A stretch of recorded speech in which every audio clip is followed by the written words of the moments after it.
bonjour les amis, bien le bonjour. Désolé, j'étais en famille, je n'ai pas pu faire de vidéo.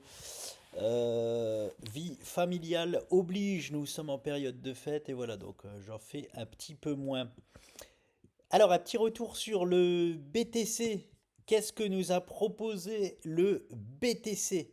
C'est hyper intéressant. En plus, moi, quand je voyais ça de mon côté, parce que bon, même si je fais pas de vidéo, croyez-moi que je les suis, que ce soit en famille ou non, ces petites cryptos et notre petit BTC, ça me démangeait de faire une vidéo, mais bon, je pouvais pas, j'ai pas pris le temps de le faire, voilà. Donc, que nous a proposé le Bitcoin? Il nous a proposé donc une cassure haussière de la figure sur les futurs, qui était en fait la figure à privilégier. Voilà. Je me suis fait avoir comme un lapin par rapport à Binance, par rapport à cette figure-là, parce que je me remets toujours en question, hein, toujours, hein. Et quand il se passe des choses qui ne sont pas trop prévues, hein, c'est-à-dire ce genre de stats ne sont pas à privilégier, une cassure baissière, puis un compte. Alors, ça arrive, comme je vous l'avais dit, j'avais fait une vidéo au moment où on était en train de proposer la fausse cassure baissière pour contourner la pointe et monter. Ça arrive. Mais bon, si ça arrive un peu trop souvent, c'est quand même pas normal. Donc je me remets en question par rapport à ça. La figure, oui, bien sûr qu'elle était propre, mais je vous avais aussi montré en parallèle la figure sur les futurs que nous avions ici, là, qui était sur les futurs la figure la plus à même de correspondre à ce que le BTC nous proposait. Euh, eh bien, c'est celle-là qu'il a tout simplement choisie. Celle-ci-là, on pouvait la voir hein, sur Binance. Si j'avais été un petit peu plus patient, j'aurais eu aussi ce triangle-là qui était moins facile, on va dire, à tracer, en tout cas au moment où j'ai fait. Attendez, je vais mettre ça en grand. Au moment où j'en avais fait la vidéo, voilà. Bon, il était traçable. Non, au moment où j'ai fait les... Non. Oui, à partir d'ici, à partir de la cassure de ce triangle-là, hop, que je mets de côté, il était cassable, mais il a été créé vraiment ici.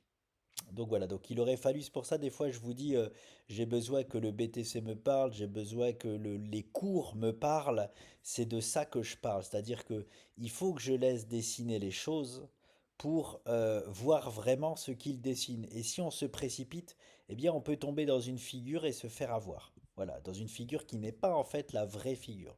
La vraie figure était très probablement celle-ci. Mais bon, de toute façon, depuis le départ, la vraie figure pour moi, c'est toujours compliqué à analyser à l'intérieur de ça, mais c'est cette pattern daily.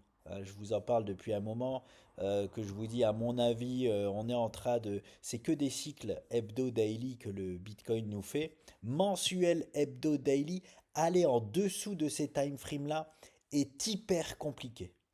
Voilà, c'est important de le dire. Aller en dessous des time frames daily pour le BTC et le monde des cryptos est hyper complexe et je déconseille fortement même le trading hein, sur les crypto-monnaies en dessous de ces time frames là. C'est vraiment hyper complexe. Alors que quand on est en mensuel, hebdo, daily, c'est très clair. Tout est toujours très clair. Après, bon, moi j'adore m'amuser à aller voir même en 30 minutes hein, ce qui peut se passer à l'intérieur de ça, mais ça peut parfois nous faire danser. Les cryptos nous font danser surtout. Alors, elles nous font moins danser quand on est full BTC et qu'on commence à trader contre du BTC, mais quand on est en euros et en dollars, en dessous des time frames daily, les cryptos nous font danser, hein. Elles ont une volatilité extrême, donc voilà. Donc qu'est-ce que nous propose? Quels sont les objectifs du BTC? Quel objectif il a choisi? Parce que il faut savoir que le Bitcoin, il est enfermé, donc c'est marrant parce que j'avais pas vu le parallèle entre les futurs et Binance. Je vous disais que pour moi, nous étions dans une pattern daily. Donc quand on est dans une pattern daily, c'est qu'on va dire on est dans un range en fait de au moins plusieurs jours, voire ça peut durer plusieurs semaines. Donc en gros, là, le range dessiné du Bitcoin, c'était les 44, 44. Voilà. On est enfermé dans cette pattern-là daily, 40 000, 44 000. Et le parallèle que j'avais pas vu, C'était les gaps que le BTC nous avait créés sur les futurs que je vous ai mis ici. Il est enfermé, le Bitcoin, par ces deux gaps. Et c'est vraiment ultra intéressant. Alors, il a choisi la cassure haussière de cette figure-là, donc forcément, il vient tout de suite tester celui-là. Pour l'instant, il le teste, il l'a comblé partiellement. Vous ne le voyez pas ici, vous ne le voyez pas ici. Ici, c'est un gap. Regardez, je vous le montre. 30 minutes. Voilà. On a fait un gap, ce que moi j'avais appelé un gap de rupture ici, et qui est, voilà, qui était en tout cas un gap de rupture, étant donné que nous l'avons ça fait très longtemps que nous sommes en dessous. Les gaps communs, par exemple, on les comble en quelques séances. Voilà. Il y a plusieurs noms pour les gaps. Gap de rupture, gap commun, gap de continuation. Et j'en oublie un ou deux. Donc voilà, c'est très au moment où le gap se crée, personne n'est capable de dire c'est ça ou ça ou ça comme gap. Il faut attendre de voir ce qui nous dessine derrière. Voilà, et si en quelques jours il ne nous le fait pas, on sait déjà que c'est pas un gap commun. Si on est sur des sommets qu'on a déjà bien pumpé et qu'on a des gaps comme ça, on peut appeler ça un gap de rupture, mais tout de suite c'est un peu précoce, il faut quand même attendre. Donc voilà, on voit qu'on essaye de le combler, déjà le gap, hop, il faut savoir que si on le comble partiellement, ça renforce la solidité du gap, hein. Donc bon, on est sur un point dur, même s'il a choisi le nord et il a choisi très clairement les 47 000 et quelques dollars, le BTC. Il est pour l'instant enfermé toujours entre, donc je repasse en H4, entre ce gap-là qu'il essaye déjà de combler, forcément parce qu'il a choisi le nord, et ce gap sous nous en H4 qui est encore plus solide, hein. Le gap H4, forcément, time frame supérieur, plus solide, hein. Donc voilà, on est même pas venu le tester une seule fois. Ici, on a failli venir le tester, mais on s'est même pas appuyé dessus. Donc voilà, on teste plutôt celui-là parce qu'il est moins solide, c'est normal, on choisit la facilité. Donc voilà, mais c'est intéressant de constater que on est enfermé entre deux gaps en fait, qui nous dessinaient bien les deux bornes de la pattern daily, hein, que nous avons sur Binance et qui se dessinent bien de jour en jour, hein. Donc combien de temps elle va durer? Alors ça, j'en ai aucune idée, hein, étant donné qu'ici il nous a choisi le nord, il nous a fait un magnifique pullback. Alors c'était marrant parce qu'il pouvait aussi, hein, attention, il faut toujours rester ouvert à toutes les possibilités, étant donné que les figures se font et se défont, hein. Ici, là, par exemple, nous avions la, la, nous, nous, nous, nous, nous avons dessiné, le Bitcoin nous a dessiné un premier bottom et un deuxième bottom. Donc, est-ce que le plus probable, forcément, c'est ce qui s'est passé, c'est-à-dire le double bottom, on fait le pullback par rapport à la ligne, à l'ancien triangle, et on rebondit dessus et on y va. Donc là, très clairement, là, le Bitcoin a choisi, hein, de par deux. Alors je vous montre. Ici, j'ai un premier objectif qui est ici, qui est les 47 000. Alors on a arrondi à 47 000 dollars. Le Bitcoin a choisi très clairement les 47 000 dollars de par cette figure-là, mais aussi celle-ci, ce double bottom qu'il nous a aussi validé. Il a validé une double figure, alors c'est un peu moins élevé celui-là, 46. Il nous a indiqué les 46 200, 47 000 dollars. Hop, je vais mettre ça. Voilà. Il nous a dit qu'il allait aller visiter, c'est quoi là, le BTC. Donc voilà, avec ces deux figures-là. Mais il faut faire attention parce qu'il pouvait aussi nous proposer, ça c'est donc le double bottom avec la petite anse et on y va, euh, aussi bien un double top de continuation baissière. C'est-à-dire que si là c'était hyper intéressant et on l'a suivi avec mon associé et lui a privilégié le nord et moi je me suis dit non, comme ici on a un gap de rupture, je vois bien toujours le sud, je le vois bien maintenant. Et en fait j'aurais bien aimé que maintenant ils viennent sur les 36K parce que je vous dis on tombe en fait de moins haut. Et ça fait qu'une secousse. J'aime pas moi avoir sur mon portefeuille, surtout mes investissements long terme, à moins 30% ou moins 40%. Je préfère voir à moins 15%, vous voyez. Donc quand on est sur ces niveaux-là, ouais, vas-y, fais-nous la dernière secousse, là, viens t'appuyer là, on est bien. Et si on part là, c'est chiant parce qu'il peut le faire proprement, mais ça fait deux secousses. Vous voyez ce que je veux dire? Donc bon, donc j'aurais aimé qu'il nous propose plutôt qu'il revienne ici et qu'il nous propose à double top et qu'il nous casse ce triangle-là à la baisse. Mon associé a gagné, il nous a proposé cette figure-là. Alors c'était très clairement ce qu'il fallait privilégier, hein. Attention, c'était très clairement mon associé qui avait raison et qu'il fallait privilégier ça, hein. C'est ce que le Bitcoin nous a indiqué. Donc voilà. C'est ça aussi de vouloir des choses à l'inverse des stats, et ben forcément on se casse plus souvent les dents, hein. Donc voilà, bon là c'est une occurrence, c'est vraiment sur plat d'occurrence que vous vous en rendrez compte. Donc voilà pour le petit BTC. Euh, je voulais vous montrer, alors le réveil du BNB. Je voulais vous montrer le réveil du BNB. Oui, et le réveil de Mauvre aussi. Euh, BNB. Hop. Pour moi, hein, le réveil du BNB, il a pas fait grand-chose et il risque pas de faire à 200% comme des altcoins. Mais nous avons enfin cette cassure de cette épaule, tête-épaule inversée et nous avons le BNB qui se réveille enfin. Euh, je dis jamais ce que je fais pour éviter que les gens fassent comme moi quand je fais des dingueries, parce que vraiment c'est des dingueries, hein.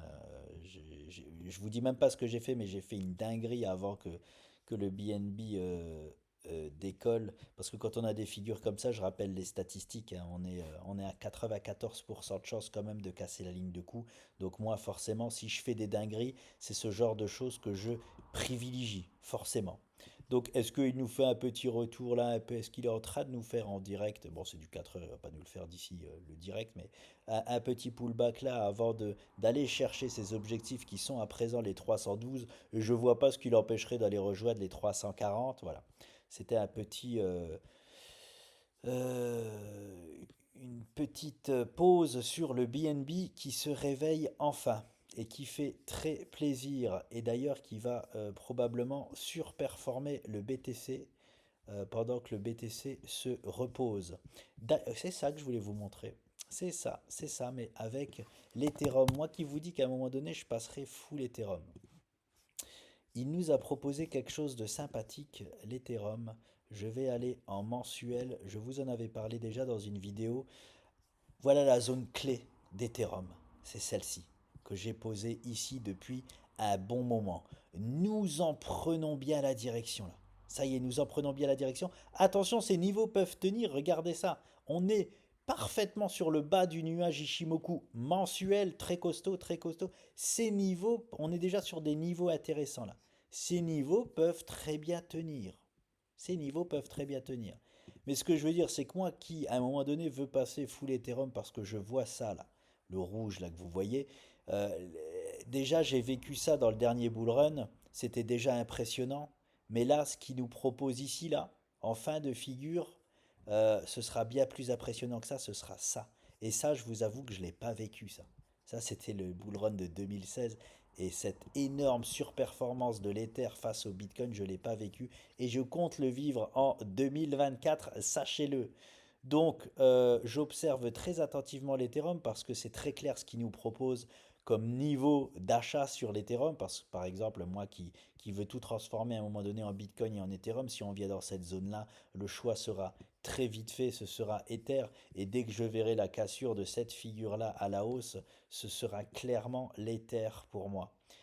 Euh, voilà pour l'Ethereum. Et je finis avec enfin le réveil de Mauvre. Et je voulais vous faire c'est de ça que je veux vous parler, c'est hyper important. C'est quand je vous dis que je préfère l'investissement dans le monde du trading, surtout si on est en dollars et en euros, plutôt que le trading. Le trading, franchement, c'est à proscrire.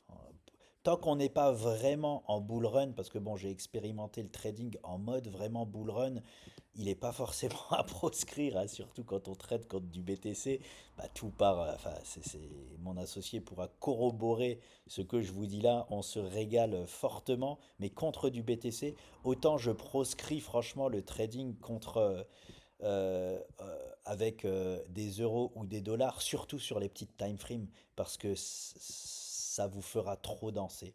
Alors que tout est clair depuis le départ sur Mauve, on a enfin un départ, enfin on a enfin une belle perf à l'heure actuelle. Je reviens sur les poids d'achat par exemple en H4 dont je vous avais parlé.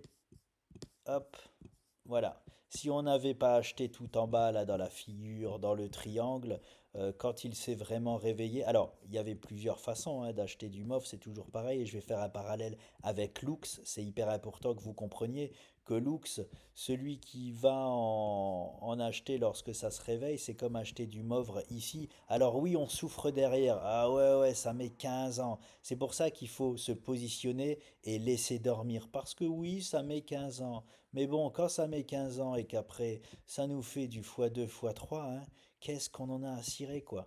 Donc bon, si en mode trading on voulait se positionner, j'avais conseillé d'en prendre par exemple ici sur cette ligne de tendance là, on pouvait en prendre ici, ici, ici, et en mode trading, on serait sorti de position. Voilà, parce que moi en mode trading, boum, j'aurais suivi cette cassure-là. Ici, là, il s'est passé quelque chose sur Mauve. Ok, moi j'ai des stops mentaux. J'aurais mis un stop physique en dessous là. Et regardez, tout pile au pire moment, on se serait fait sortir sur Mauve. Regardez ça, juste avant Voilà, voilà pourquoi je proscris le trading basse time frame. Parce que là, je vous montre qu'un exemple. Mais c'est tout le temps ça, les mecs. C'est tout le temps ça en mode trading by time frame. Vous allez tout le temps vous faire sortir probablement au pire moment. Donc bon, alors que si on achète et qu'on attend forcément que Mauvre nous délivre sa performance, hein, on risque, on risque pas grand-chose. Pas grand-chose parce que je vous rappelle, l'objectif de Mauvre, il a rien fait encore. Hein. Il est là. Hein. C'est les 22 dollars. Hein. Il est là. Donc bon, on est bien content que ça se réveille enfin. Quand ça se réveille, on est bien content. Donc voilà, c'était juste pour vous montrer. Bravo à ceux qui en ont pris. Et bravo surtout à ceux qui en ont pris et qui ont tenu leur position. C'est... Il faut savoir qu'on est à l'aube du bull run hein, dans quelques mois. Là, 6 mois, c'est le bull run. On est à l'aube d'un nouveau bull run sur les cryptos. Donc c'est pour ça que je conseille de faire de l'investissement crypto.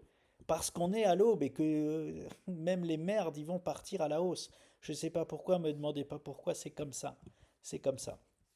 Donc bon, et je fais donc un parallèle sur Lux qui a encore rien donné et qui fait partie de... Alors il y en a plein que je peux vous montrer qui sont déjà partis, dont j'ai parlé, hein, mais j'aime parler aussi de ceux qui sont pas partis et faire un parallèle. Lux, c'est exactement la même configuration que Mauve, hein, les amis. Voilà. Nous avons exactement la même figure. 1, 2, 3, 4, ça j'en ai déjà parlé. Ça y est, là il avait fait une contraction extraordinaire de la volatilité. 92% de chances de casser à un moment donné à la hausse. Ce qu'on ne fait pas encore, oui c'est long, c'est long. Mais les amis, on en reparlera. Hein. On en reparlera dans quelques jours, dans quelques semaines ou dans quelques mois.